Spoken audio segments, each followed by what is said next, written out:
Hi there, everyone. It's 4 o'clock in the East. Incoherence on steroids from Donald Trump today, with the whole world watching and the stakes about as high as they can get. After the Iranian regime responded to Trump's frankly insane social media posts, one said that Iran's supreme leader was an easy target.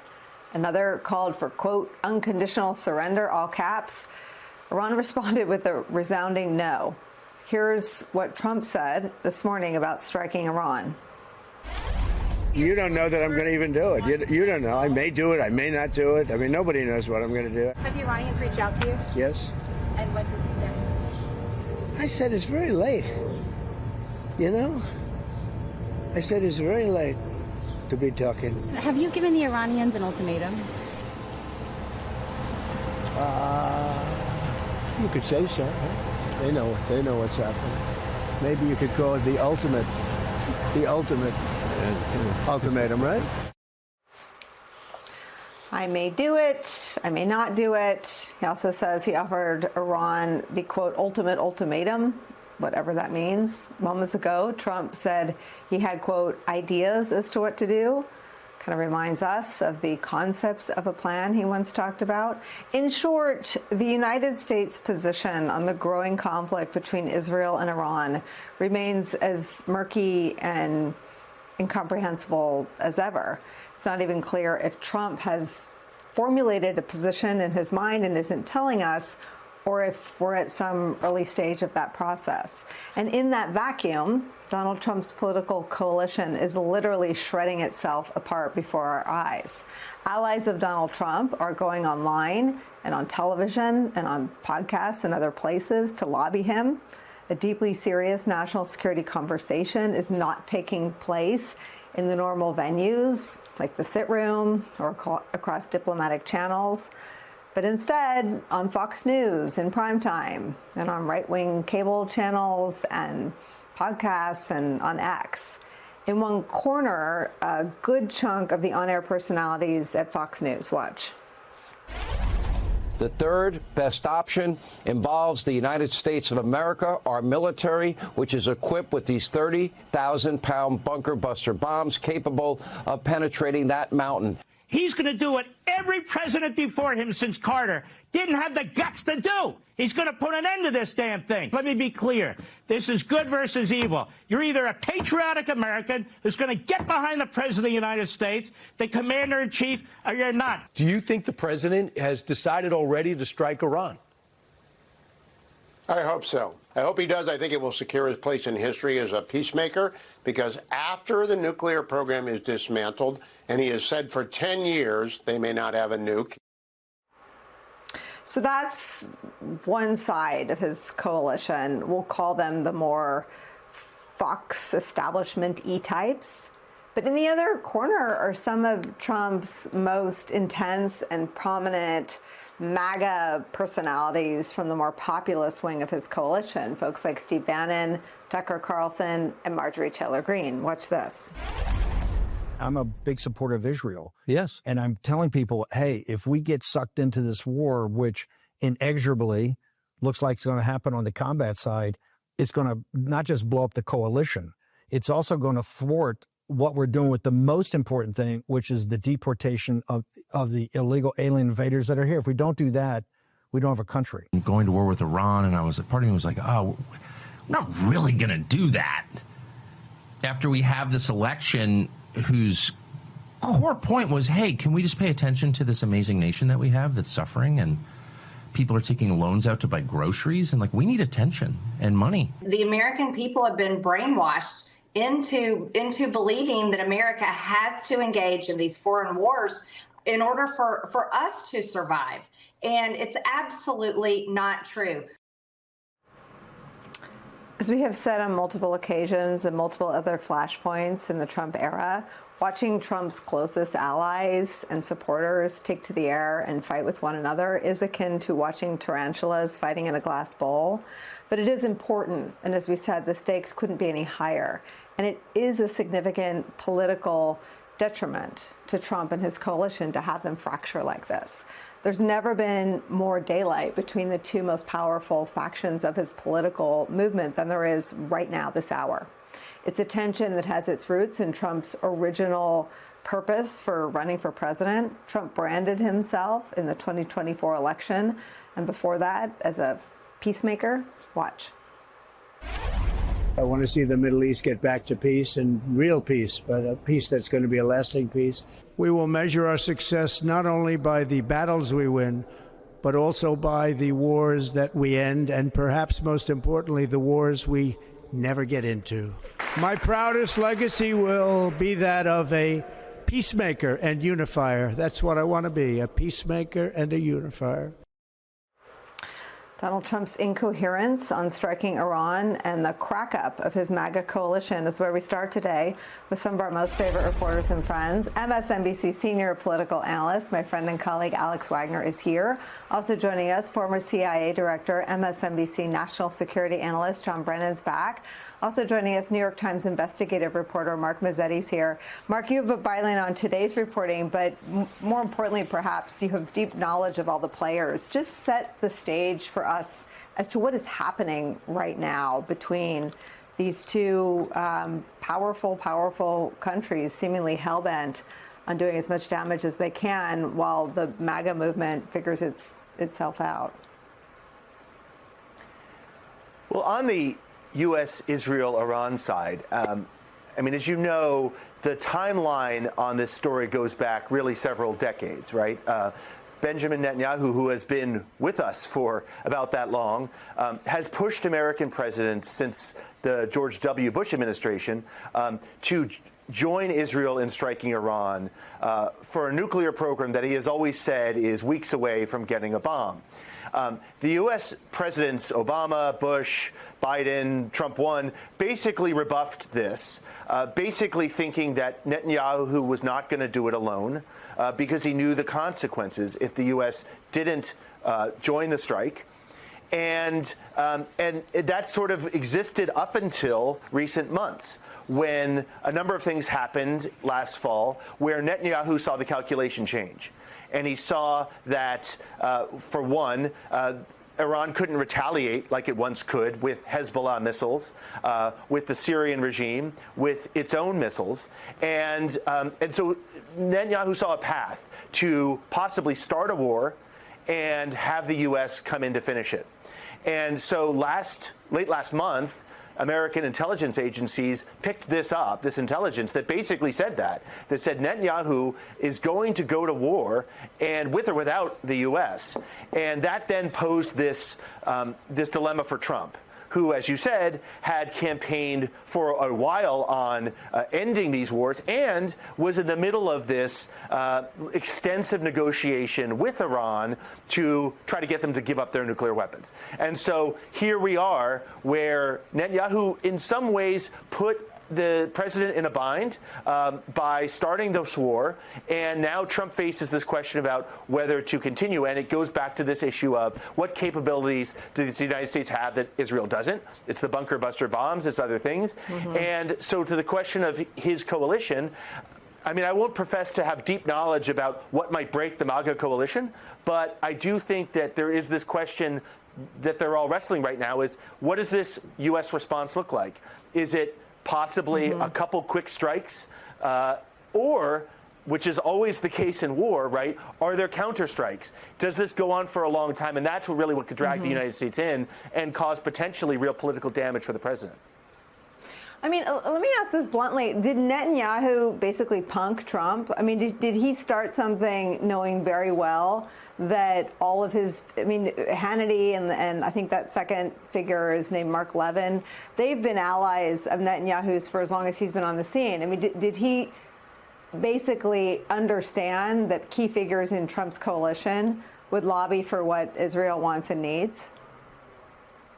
Well, I mean, Benjamin Netanyahu knows American politics better than many American politicians, right? He knows the landscape of American politics. I'm not saying that he did that knowing specifically that these figures would drag Trump in, but he certainly knew that, A, Israel was more capable of doing real damage to Iran than it had been over the past years, because it would be lower risk operation for Israel. But he also certainly knew that this would put pressure on President Trump, who he's had this long and yet often antagonistic relationship with, that this would put him to some degree in a bind. And that's certainly what we're seeing right now.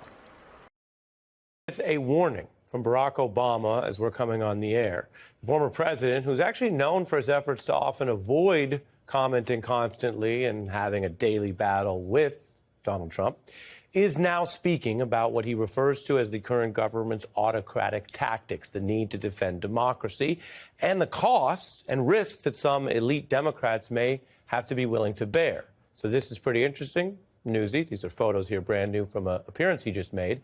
And we're going to play you some of that brand new Obama sound shortly. The context, of course, is the escalating power grabs, the abuses, the efforts by President Trump to normalize a different way of patrolling and policing and using force in America, and concurrently trying to grind down dissent. Even as dissent is hitting some of its highest levels in decades. You have to go back to the marches against the Iraq War to find anything like this. 5 million people across our country protesting in unity on one big overwhelming issue. It wasn't just against Trump's tariffs. It wasn't against a specific thing he said or did. It was no kings. It was the idea that unified all these people this weekend, that there cannot be king-like powers in this country, not in the name of immigration enforcement, not in the name of some sort of muscular law and order union, that there has to be a line. Against that backdrop, Trump is continuing to press forward this week, activating another 2,000 National Guard troops to L.A. They join the 2,100 servicemen and 700 Marines who are on the ground. And that is notable because this does not appear to be a fact-based or security-oriented decision, because there's mostly calm in the streets. The original incidents that this was supposed to patrol are now over a week and a half ago. The curfew has actually been lifted in the relatively small area, about 4 to 5 blocks around that federal building where the original protests unfolded. The governor, who's closer to these issues than the president, who's busy with foreign policy and 50 different states to think about, the governor says he objects that the troops are now twiddling their thumbs for Trump's political theater. And so Americans seeing this and the crackdown on the undocumented are finding new ways to object, to meet the moment. You may recall the neighborhood that mobilized to protect one restaurant when armed ICE agents descended on that San Diego street. People came in and basically said, we're not just going to be bystanders because we know the people who work there, because we know the business, because this whole thing seems somehow disproportionate. The community got pretty involved. Rachel Maddow reporting on that pushback. And then, unsurprisingly, the whole neighborhood came out to say, what the heck are you doing? They set off multiple, what appeared to be these flashbang smoke grenades against the random neighbors in San Diego, against the people on the street who were outraged by what they had done. Some of this is happening organically, just like if you go about living your life and you end up in a scenario where you have to do something or know that the act of not doing something is a choice. If you see an emergency or you're on a subway and there's a fight. But those things are usually pretty episodic. They're incidental, and you don't always really know what's happening when you come across that situation. But there, from what we can tell in San Diego, and certainly in Los Angeles, and in a bunch of other places, people are informed about the wider pattern because people have heard about and seen the level of these crackdowns and that they are targeting people just trying to go get a job or a day job or gig labor in L.A. or people working at a restaurant. In other words, not the gang members that were promised to be spotlighted and prioritized, but a lot of other regular folks who are, in a real sense, part of local communities, even if they are here under a less than legal scenario. Or, as we know from the economy, many of them might have been here legally at one point, a work visa or an asylum seeker, and now they are technically not legally here. They're undocumented.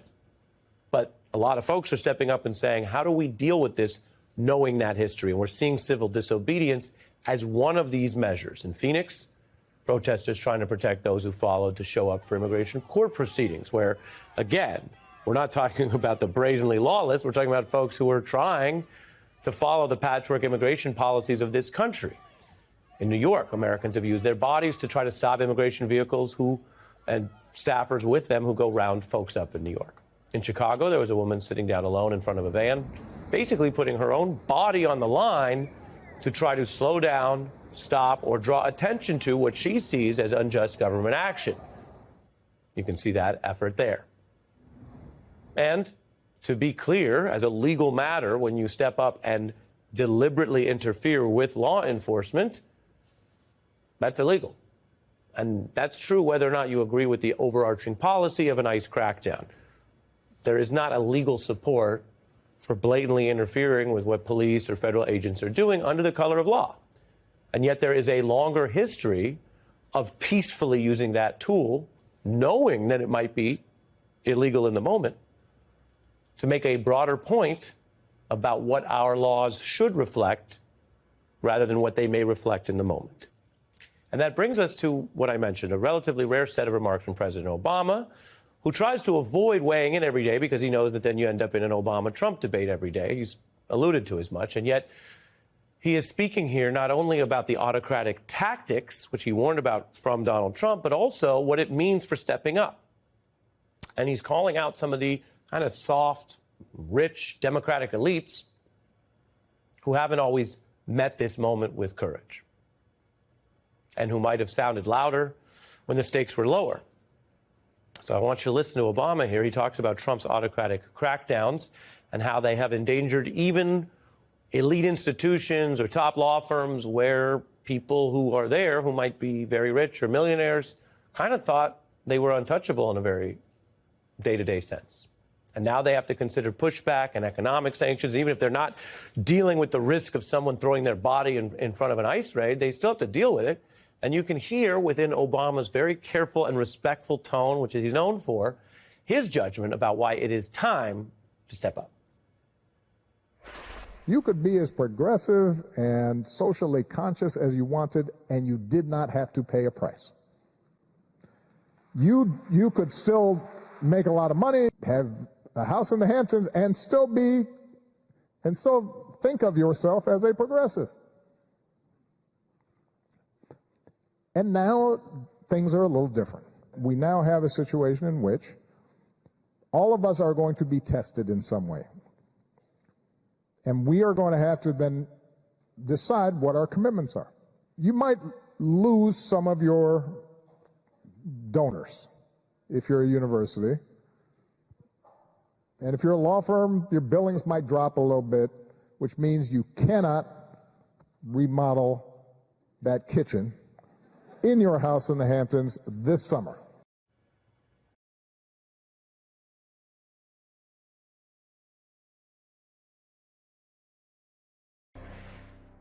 I have asked for IDs. Can you please tell me that you refuse to give us your IDs? We don't need to give you IDs. You don't need to give us federal. IDs. We do not need to give you IDs. So how do we know you're federal? How do we know you're federal?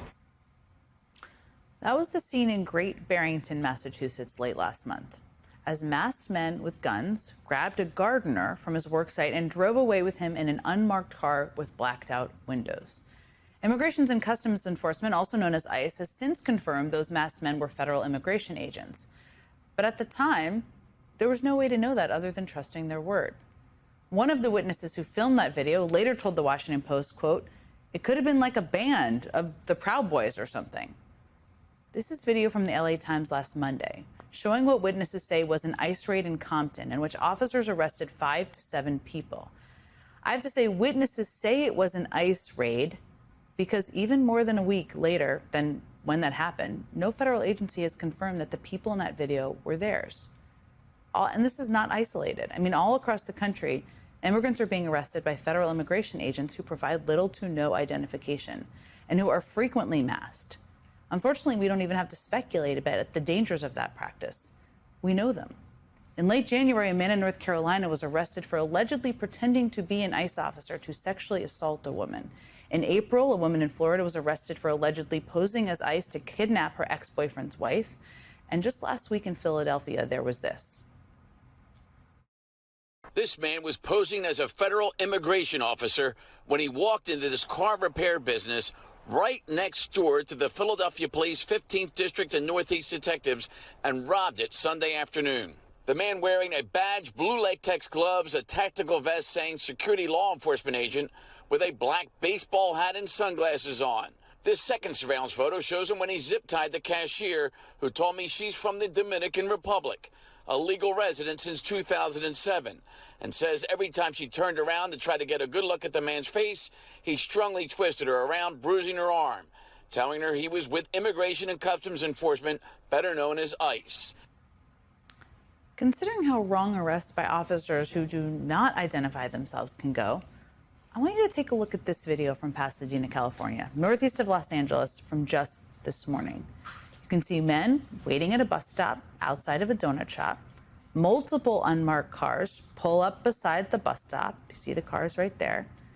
We then see masked armed men then get out of the car and chase two men from the bus stop. Chase them, handcuffing them and taking them away. Local advocates say 6 immigrants were taken in total. As those unmarked cars were driving away, a bystander attempted to take a photo of one of the car's license plates. You can see it there, only to have the driver get out of the car and point what appears to be a gun at him. Again, this is an incident in which we have to say this appears to be federal law enforcement. This appears to be ICE.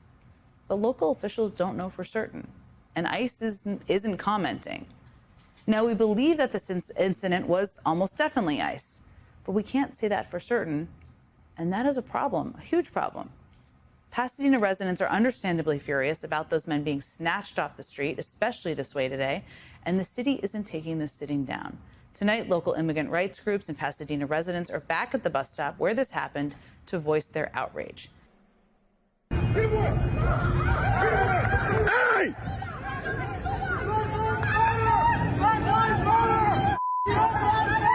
Leave our city!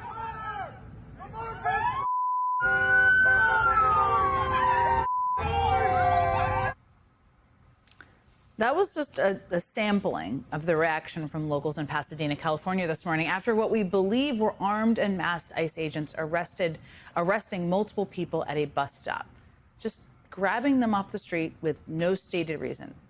ICE officials have yet to confirm these were in fact their agents, but local advocates say 6 immigrants were taken this morning. Understandably, the community is furious and it wants answers. So tonight, activists and Pasadena residents organized a vigil on the very same street corner where these immigrants were taken.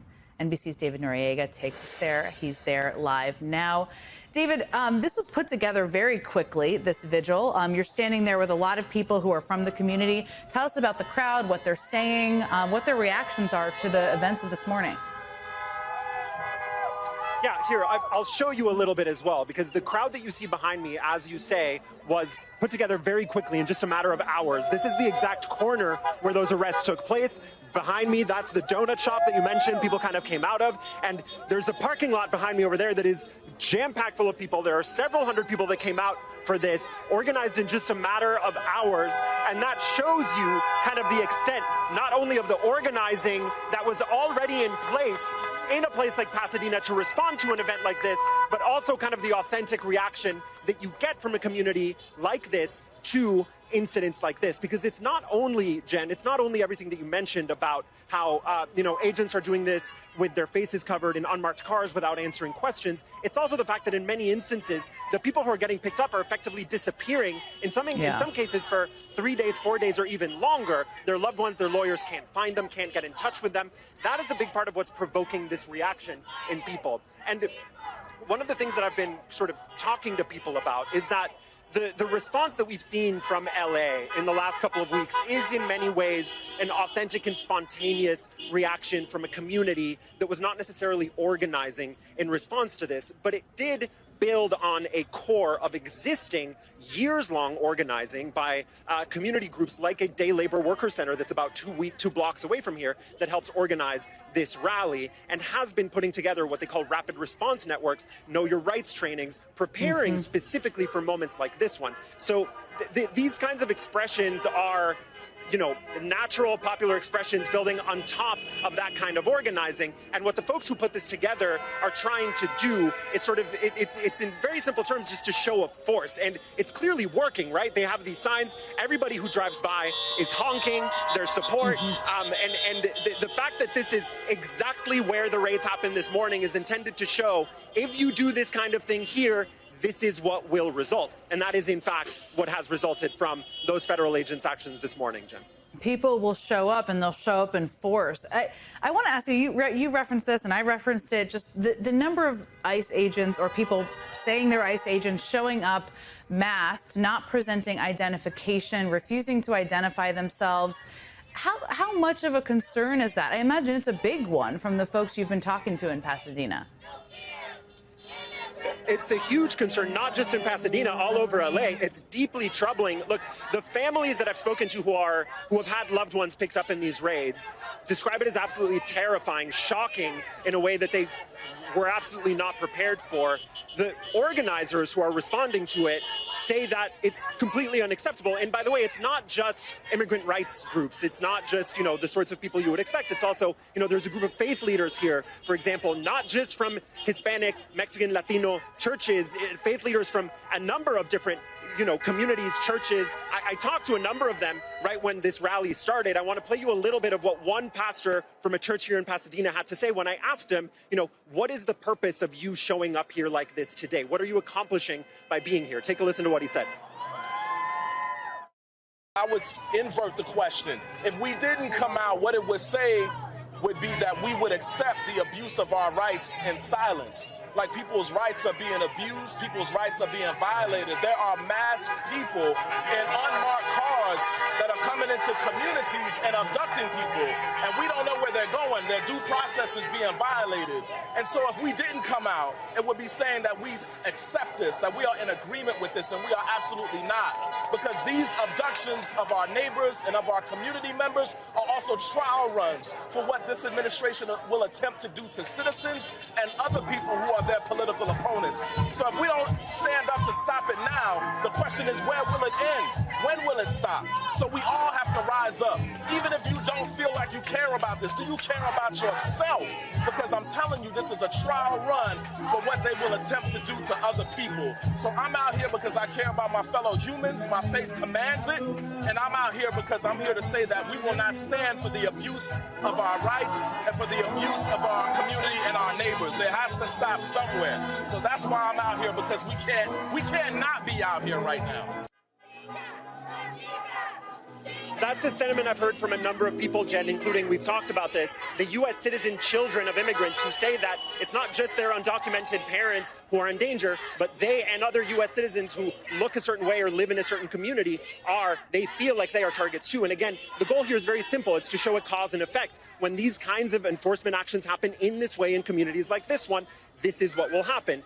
We've seen how the administration has responded in turn. It's, to be seen to what extent this escalates, Jen.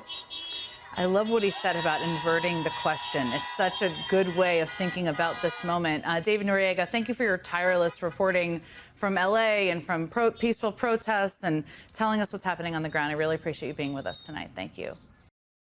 Joining us now is Democratic Congressman Eric Swalwell of California. Congressman Swalwell, what does it say to you that Secretary Haig said? Like, why do you think he didn't want to answer the question directly? Because he knows he's going to be asked to shoot at protesters, and he's going to probably go along with it. Now, thankfully, I feel pretty good talking to the rank and file in our military who often assure me that they will not follow an unlawful order.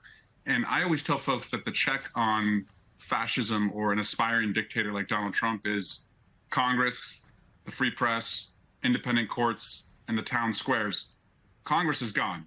The other three are doing it, but military families tell me there's a fifth check, and it's that our military rank and file will not follow an unlawful order. The problem is it's not only going to be given by the president. It looks like the Secretary of Defense is completely cool shooting at protesters. I also just want to say what Senator Slotkin did there today, that's how you do it. You have to keep these guys on their heels every single second they're in front of you in Congress. Otherwise, they will flood the zone, own the narrative, and essentially overwhelm us with disinformation. Senator Warren took a slightly different tack, really focusing on the judiciary and the role that they are going to play here. Let's play that sound. If the Supreme Court orders you to remove troops from American cities, will you do so? As I've said, Senator, I don't believe district courts should determine national security policy, but if the Supreme Court rules on a topic, we will abide by that. Okay, so I have two questions there. One, just sort of interesting that they continually come back to this idea of undermining district courts. We've heard a lot of this, trying to make the argument that district courts are somehow overstepping their authority and creating policy from the bench. Let's put that aside for a second. Do you believe Pete Hegseth when he says, yes, we will listen to the Supreme Court, or do you think he is making a calculation that this conservative Supreme Court is going to rule in their favor? Well, they've been losing to the Supreme Court. And so I'm not entirely confident they're going to rule in his favor. But no, I don't trust Pete Hegseth at all on this. And I don't trust Donald Trump at all. Who I trust is you as a journalist, that you're going to fiercely cover this. I trust that the courts are going to continue to bring their independence to this. And I trust that the town squares, if they don't follow this, will look like No King's Day 10-100X, if that's the case. And frankly, that's what is checking Donald Trump. His weakness, his kryptonite, is that he really, really wants to be liked. And so the Trump always caves meme, it's true, and he caves because he wants to be liked. And so if Americans don't cave and we show up when he does something like this, disobey a Supreme Court order, I promise he will back down. That's just who he is. Congressman, that's an interesting point because it plays itself out as we saw today, yesterday rather, in conversations between Ted Cruz and Tucker Carlson over our engagement, or this administration's engagement in Iran. I guess I have two questions. First is, anybody have a follow-up for Senator Cruz there in the caucus room to ask him? So exactly what are your plans on Iran, and do you know how many people live in the country? But I think more broadly, what does that say to you, given that you're right now at the heart of all of this? The state of California, your constituents are in the target for what Trump wants to do. So the politics is real in terms of how they're approaching your state. Alyssa Slotkin spoke to that a little bit and saying, you don't see them putting troops on the grounds in Florida and Texas, where you have the largest population of undocumented immigrants in the country, but yet they're not going to those Republican states, those Republican governors with their humiliating game cosplay.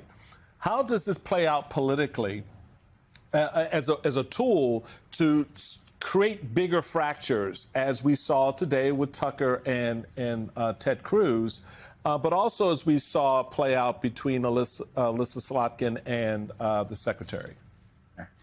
So if you are a voter who was promised and voted for Donald Trump because you were told there would be no more wars, or that he would end the wars on day one, and you voted for him, you had a right to believe that he would be your candidate. If that's what motivated you, I understand why you did that, but he has completely betrayed you. We are now 150 plus days into his presidency, and he is adding conflicts to the map. He shows no ability to bring together our allies to end any conflicts. And so, if that's why you voted for him, I hope you think again and look at a party that believes in American strength in the world and strength through our diplomatic relationships. And that relationship, by the way, was what was able to give us the best eyes and insights into Iran during the Obama administration, when we knew exactly what their capabilities were and restrained them in doing so. But to back up a little bit, Michael, as it relates to what's happening across America's cities, yes, people are going to the streets to stand up for their friends and neighbors, immigrants who are being targeted. But they're also going to the streets because they see a mad king who is willing to lock up anybody who shows dissent.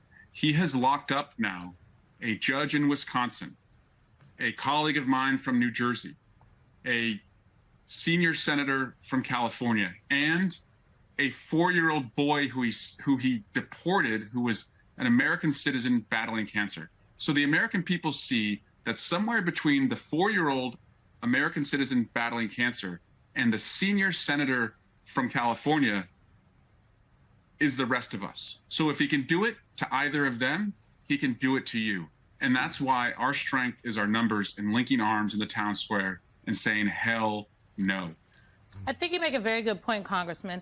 Let me tell you what my concern is. My concern is, and I want to juxtapose with what happened to Senator Padilla, the handcuffing of him, being thrown to the ground at a DHS presser by FBI agents after he was escorted into the room by FBI officials and National Guards. LaMonica McIver has now been indicted. She was charged and indicted on federal charges. I juxtapose that with Brad Ladner, the New York City comptroller yesterday. Governor Hochul went down to the place that he was being held and said she was not going to leave until he was released, and then walked out with him. Now, some people might say, well, Governor Hochul is running for election. Maybe that's why she's doing it. Whether that's the case or not, every single Democrat and Republican in the House of Representatives is up for re-election next year. And I'm sorry, but I don't feel like House leadership and Senate leadership on the Democratic side has been as forceful as they should be, given the escalation by the government on their own members. What say you? Yeah, well, I'm seeing it from Leader Jeffries, who led us to the House steps immediately after Senator Padilla had been arrested. And then we went to Senator Thune's office, to demand answers afterward. But I see attorneys general across the country who have law enforcement powers.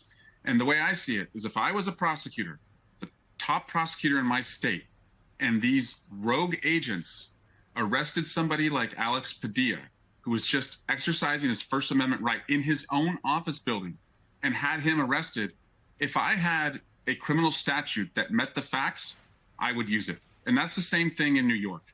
And so if you have law enforcement capabilities and the facts meet those criminal statutes, you have to meet their chaos with your own strength. Otherwise, we're always reacting to Donald Trump rather than the other way around. NBC's Garrett Hake is covering the White House. NBC's Courtney Kube is on Capitol Hill.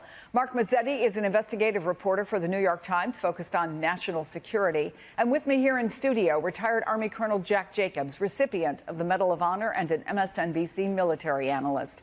So, Garrett, no decision from the president. What do we know about what's happening behind closed doors? Who might have his ear? Bring us up to speed. Yeah, Chris, well, no decision announced. I think it's entirely possible that the president has made some choices. He's just not willing to talk about them yet. He's being advised by his national security team, I'm told, more or less around the clock in a series of meetings, and in the way that he likes to often kind of socialize any big decision, sort of in a constant running conversation with his staff. Everything that this White House is doing, everything the president is saying, seems to be pointing in one direction. The president, in that same running gaggle on the White House lawn a short time ago, saying that the advice he gave to Benjamin Netanyahu, for example, was to keep going, saying that his message to the Iranians who say they want to fight back is good luck, and saying this when asked what his post yesterday meant when he called for the complete surrender of Iran. Listen. What does unconditional surrender mean? Well, you know what it means. Unconditional. Can you explain it for those who don't? Two very simple words. Very simple. Unconditional surrender. That means I've had it. Okay, I've had it. I give up. No more. They were bullies. They were schoolyard bullies. And now they're not bullies anymore, but we'll see what happens. Look, nothing's finished until it's finished. I wouldn't say that we won anything yet. I would say that we sure as hell made a lot of progress. And we'll see. The next week is going to be very big, maybe less than a week. So a little bit of a tease there, a little bit of bellicose rhetoric, and all of it backed up by the White House, which has been sending around quotes of all the times that the president has said, either in the White House or on the campaign trail, that Iran cannot be allowed to have a nuclear weapon. We heard similar language from J.D. Vance on Capitol Hill yesterday. So, again, no decision yet, but the signs here at the White House seem to be pointing in one direction, Chris. So, Mark, your new article laid out a fascinating timeline that recently as April, the president was pretty staunchly against this. So how did he go from that to seriously considering not only supporting Israel's effort, but potentially joining it? Well, some of it has to do with the increased leverage that Prime Minister Netanyahu had since last fall. The things that used to keep Netanyahu from striking Iran, like a Hezbollah retaliation, like Iranian missiles, like the fact that they had to fly through Syrian airspace, all these things sort of fell away last fall, and the risks to Israel and to Netanyahu lowered. And so he began this renewed push this spring to strike. And by late May, it was clear to U.S. intelligence that Israel was going to strike with or without the United States. So Netanyahu, who once needed the United States, needed them less so.